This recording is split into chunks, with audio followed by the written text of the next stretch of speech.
mwanangu, maisha haya naye mwanangu nakaa kama mkimbizi. Kazi ya askari rungu ndio hiyo sasa. Taarifa ndio hiyo shafikiwa mwanangu. Si mchezo wanakuja na wafunje miguu kwa raha zangu. Ngoja kwanza. Kazi ya askari officer, askari rungu ndio maisha imebaki duniani.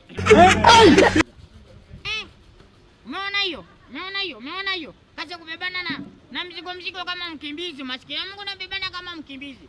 Wataanza kukuona na beba mavira kwa nasema watchman anawazimu. Watchman ndio gari ya kwenda wapi? Watchman ndio kulipa rendi mashara duniani. Okay, ngoja kwanza nikaangalia paka ofa manangu ninaofa bonge la simu. Umeona hiyo? Bonge la simu manangu. Wewe kama raia hebu nionyeshe kama una simu. Hauna simu bwana. Hii ni ofa.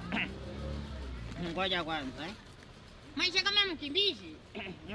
Kitabu hii Kitabu hii sio? Kopo la maji hiyo sio? Haina shida bwana.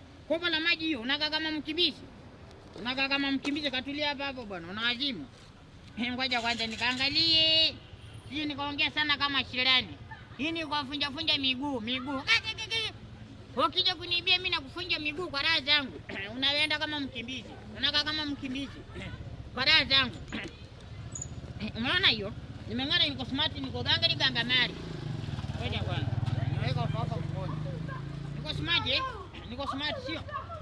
Nafikiri niko bomba niko smart niko sawa. Ngoja kwanza niende ofisi kama kawaida.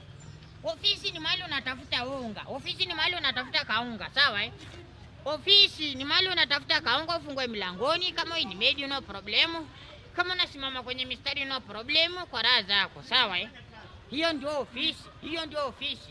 Usione ofisi haya manangu, sawa Mimi naenda zangu wananiita mkimbizi kwa sababu mkopa. Raha zangu hiyo. Kwa herini bwana, mtajiji. Tutakutana kwenye mtandaoni.